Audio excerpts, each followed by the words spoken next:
আমরা প্রত্নতত্ত্ব অধিদপ্তরের পক্ষ থেকে 2012 সাল থেকে আমরা ধারাবাহিকভাবে বাংলাদেশে মানে বিভিন্ন স্থাপনাকে মানে তুলে ধরার জন্য আমরা বাংলাদেশের যে ইতিহাস ঐতিহ্যকে প্রচার করার জন্য আমরা এই স্টলগুলো তুলে ধরেছি। এবং আমাদের জানেন যে আমাদের প্রত্নতত্ত্ব অধিদপ্তরে যারা মডেলার আছে তারা নিজেদের মেধাকে মানে কি বলবো যে খাটিয়ে এই স্টলগুলো করেছে।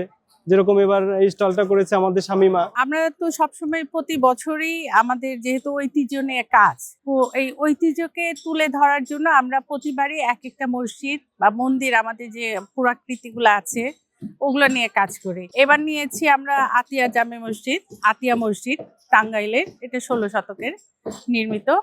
তো এই মসজিদের যে আবহাওয়া এত শর্ট টাইমে পুরাটা আনা সম্ভব না, তারপরও মানে মূল যেই জিনিস বেসিক যেই জিনিসগুলো সেগুলো মিলে একটা স্ট্রাকচার দাঁড় করিয়েছি আমরা, যে এটা আমাদের আতিয়া মসজিদ।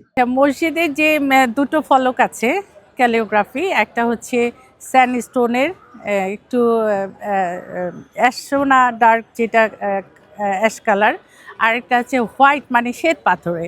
এটা ক্যালিওগ্রাফি, ফার্সি ভাষায় লেখা আছে কবে সংস্কার করা হয়েছে, আবার নির্মিত কবে।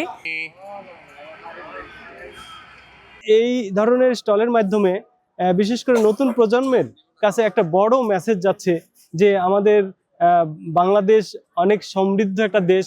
দেশের ইতিহাস ঐতিহ্য সম্পর্কে এরকম প্রায় 80 ধরনের বই থাকা কিন্তু কম কথা নয়। এগুলো এই মেলায় আমরা উপস্থাপন করতে পারছি।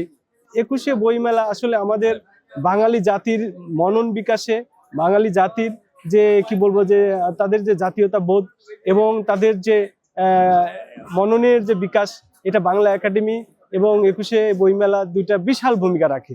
এবং আমি মনে করি যে এই আমাদের বাংলা একাডেমিতে আমাদের প্রত্নতত্ত্ব স্টলের প্রচারের মাধ্যমে নতুন প্রজন্ম অনেক কিছু জানতে পারবে।